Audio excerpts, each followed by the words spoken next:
Hello guys, welcome to Vidyalakshmi coaching.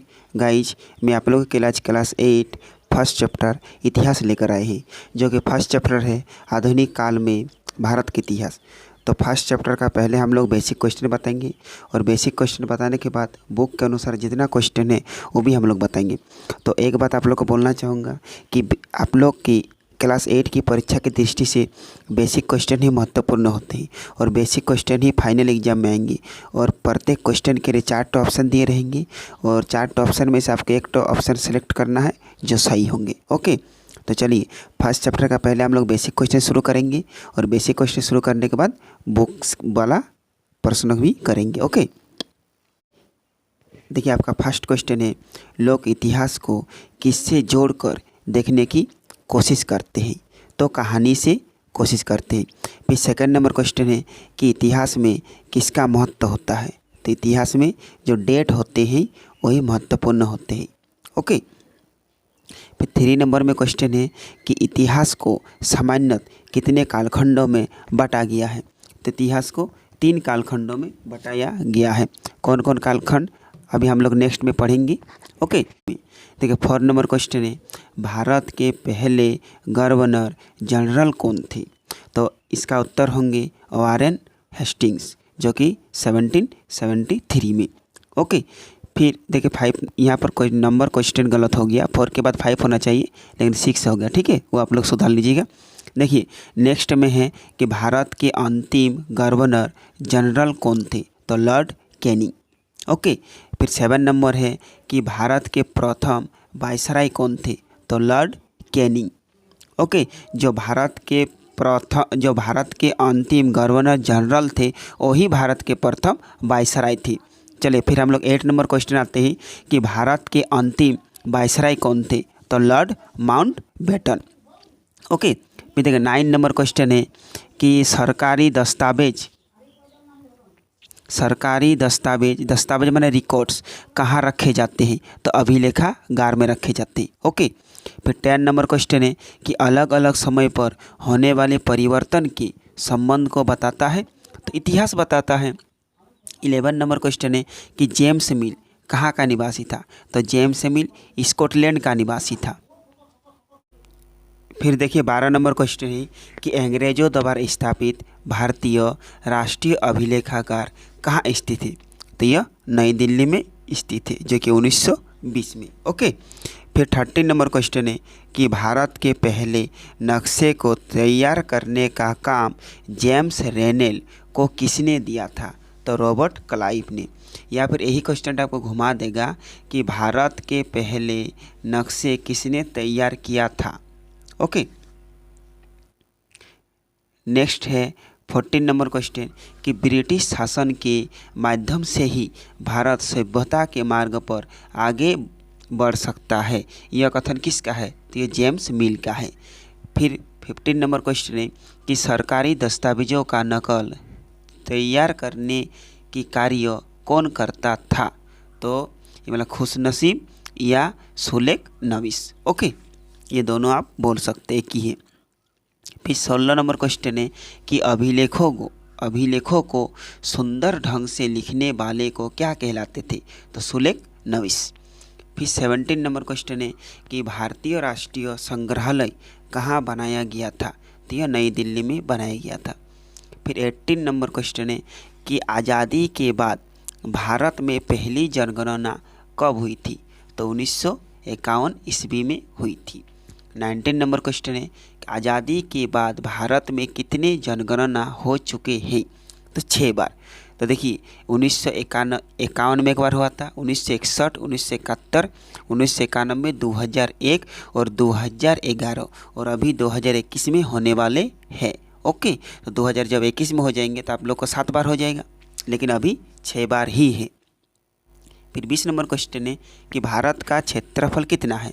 तो भारत का क्षेत्रफल 32.8 लाख वर्ग किलोमीटर है। नेक्स्ट क्वेश्चन है कि विश्व में सर्वाधिक जनसंख्या वाला देश है? तो चीन है। देखिए फिर नेक्स्ट क्वेश्चन है कि जनसंख्या में विश्व में भारत का कौन सा स्थान है? तो दूसरा स्थान है जनसंख्या में। नेक्स्ट क्वेश्चन है कि जेम्स मिल कहाँ का निवासी था? ये स्कॉटलैंड का निवासी था। ओके, फिर नेक्स्ट क्वेश्चन है कि कश्मीर से कन्याकुमारी तक भारत का विस्तार कितना है, तो 3200 किलोमीटर है लगभग में। ओके। फिर नेक्स्ट क्वेश्चन है कि पूर्व में अरुणाचल प्रदेश से पश्चिम में कच्छ तक कितना विस्तार है, तो 2900 किलोमीटर लगभग में है। फिर नेक्स्ट क्वेश्चन है कि लिप्टन चाय के लिए तैयार किया गया विज्ञापन कब प्रकाशित किया गया था, तो 1922 ईस्वी में। फिर नेक्स्ट क्वेश्चन है कि जेम्स मिल ने भारतीय इतिहास को 3 कालखंडों में बांटा था, वे कौन कौन है, तो हिंदू, मुसलमान और ब्रिटिश। ओके। नेक्स्ट क्वेश्चन कि भारत में नक्शा बनाने का विभाग कौन सा है, तो सर्वे ऑफ इंडिया, जो कि देहरादून में। नेक्स्ट क्वेश्चन है कि मुग़ल सम्राट का अंतिम बादशाह कौन था, तो बहादुर शाह जफर। 30 नंबर क्वेश्चन है कि जनगणना किसे कहते हैं, तो देखिए ब्रिटिश शासन से ही भारत में प्रत्येक 10 वर्ष जनता से जुड़ी जानकारी के लिए एक सर्वेक्षण किया जाता है और सभी नागरिकों की गणना की जाती है, जिसे जनगणना कहते हैं। फिर 31 नंबर जाते हैं कि इतिहासकारों ने भारतीय इतिहास को कितने भागों में बांटा गया है, तो 3 भागों में, प्राचीन भारत, मध्यकालीन भारत और आधुनिक भारत। फिर नेक्स्ट क्वेश्चन है कि जेम्स मिल कौन था, तो जेम्स मिल स्कॉटलैंड का एक अर्थशास्त्री एवं राजनीतिक दार्शनिक था। उसने ए हिस्ट्री ऑफ ब्रिटिश इंडिया नामक एक किताब भी लिखे थे। ओके। फिर नेक्स्ट क्वेश्चन है कि औपनिवेशीकरण किसे कहते हैं, तो जब एक देश में दूसरे देश के प्रभाव से राजनीतिक, आर्थिक, सामाजिक और सांस्कृतिक परिवर्तन होते हैं, तो इस प्रक्रिया को औपनिवेशीकरण कहा जाता है। फिर नेक्स्ट क्वेश्चन 34 है कि लिप्टन चाय विज्ञापन से क्या संकेत मिलता है, तो इसका उत्तर होंगे लिप्टन चाय विज्ञापन से इस बात का संकेत मिलता है कि दुनिया भर के शाही लोग यही चाय पीते हैं। नेक्स्ट क्वेश्चन फिर कि पश्चिम में आधुनिक युग को कैसा युग माना जाता है, इसका उत्तर होंगे पश्चिम में आधुनिक काल को विज्ञान, तर्क, लोकतंत्र, मुक्ति और समानता जैसी आधुनिक की ताकतों का विकास का युग माना जाता है। अब हम लोग देखिए बेसिक हम लोग को यहीं पर समाप्त हो गए हैं। 35 तो बेसिक है। अब हम लोग बुक से जो क्वेश्चन आंसर दे रखे हैं उसकी ओर बढ़ते हैं। तो देखिए फर्स्ट नंबर पहले आप लोग को रिक्त स्थान की पूर्ति करना है। ओके। देखिए फर्स्ट नंबर क्वेश्चन है, फर्स्ट का क कि जेम्स मिल कहाँ का निवासी था, तो जेम्स मिल खाली जगह निवासी थे स्कॉटलैंड, हम लोग तो बेसिक में पढ़ चुके हैं। फिर ख नंबर है कि लॉर्ड क्लाइव ने भारत का नक्शा तैयार करने की जिम्मेदारी खाली जगह को सौंपी, तो जेम्स रेनेल को सौंपी। ओके। फिर ग नंबर क्वेश्चन है कि अभिलेखों को सुंदर ढंग से लिखने वाले खाली जगह कहलाते हैं, तो सुंदर लेखों को सुंदर ढंग से लिखने वाले को खुशनवीस कहलाते हैं। फिर घ नंबर है कि भारत के अंतिम वायसराय खाली जगह थे, तो लॉर्ड माउंटबेटन थे। अंग नंबर है कि भारतीय राष्ट्रीय अभिलेखागार खाली जगह में बनाया है, तो 1920 के दशक में। ओके, आप लोग देख पा रहे हैं। फिर देखिए इसका उत्तर यहाँ पर लिख दिए हैं। ओके, चलिए फिर हम लोग 2 नंबर क्वेश्चन करवाते हैं। देखो 2 नंबर क्वेश्चन दे रखे हैं कि सही के लिए टिक और गलत के लिए क्रॉस का चिन्ह लगाइए। तो देखिए 2 का क नंबर है कि लोगों ने चाय पीना कब से शुरू किया, इसकी निश्चित तिथि को बताया जा सकता है, इसकी निश्चित तिथि को बताया नहीं जा सकता, इसलिए इसको ये क्रॉस हो जाएगा। ओके। फिर ख नंबर है कि अंग्रेज प्रशासन के लिए अभिलेख तैयार करवाते थे, बिल्कुल, तो ये सही। फिर ग नंबर है कि सरकारी दस्तावेजों से हमें आम लोगों की सोच के बारे में पता चलता है।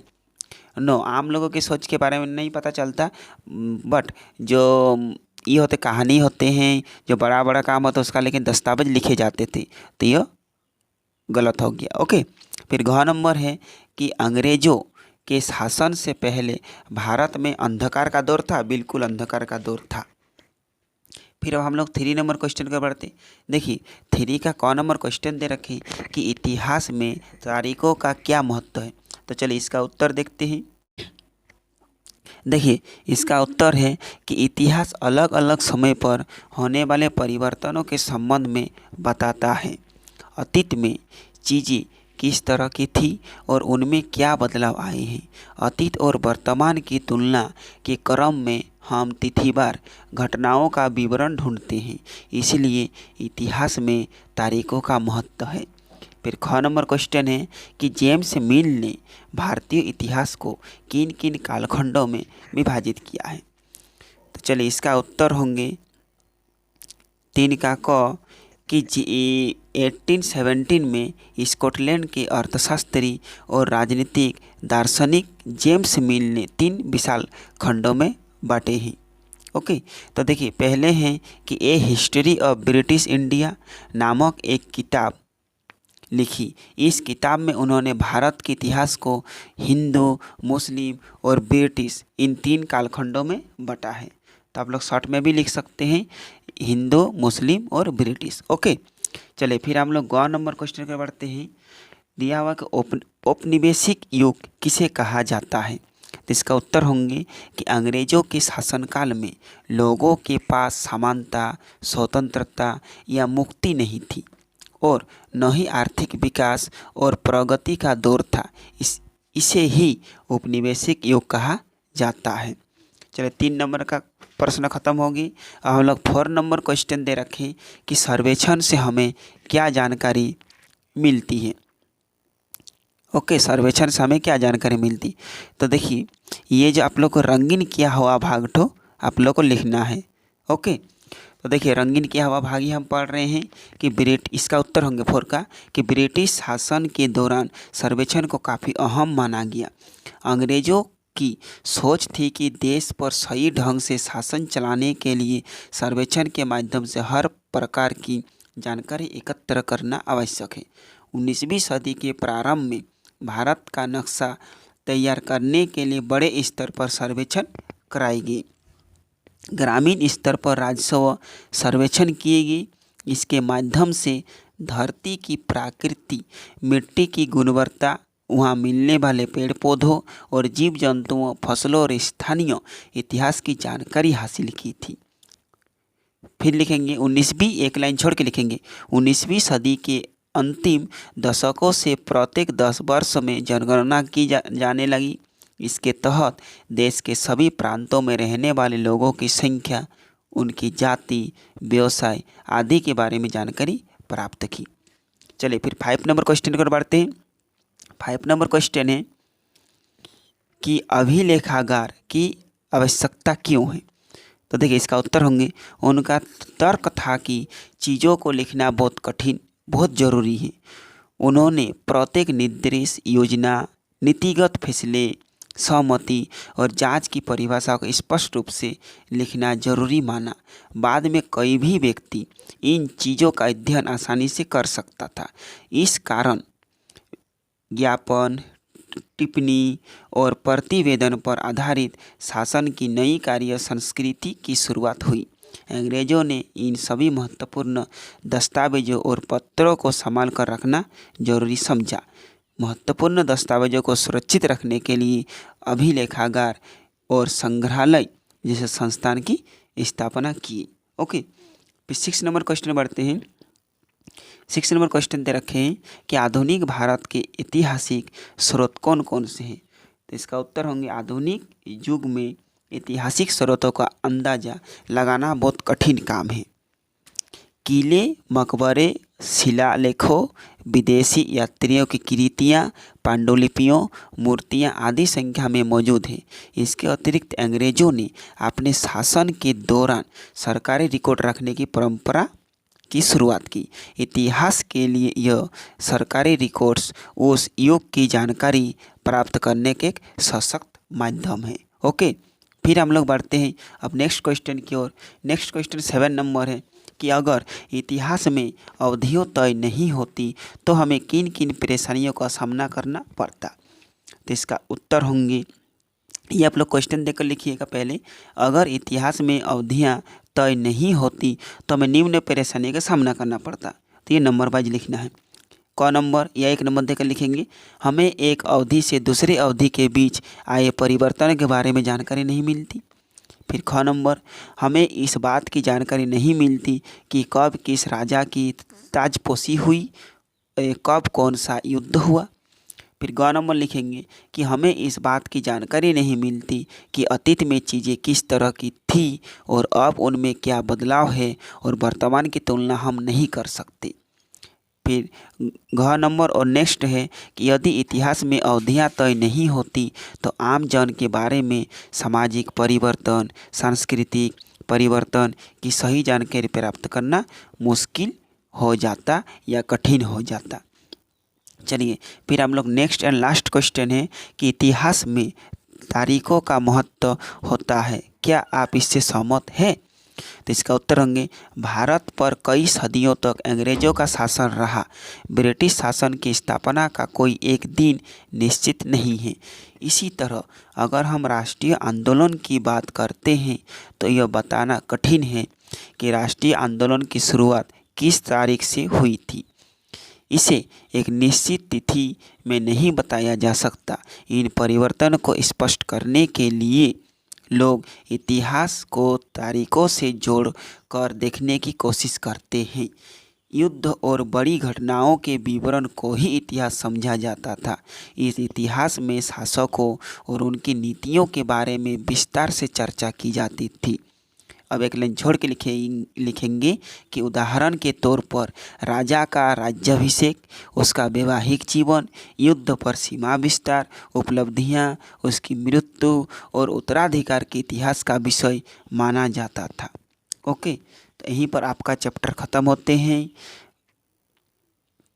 फिर मिलेंगे नेक्स्ट वीडियो पर, तब तक बाय।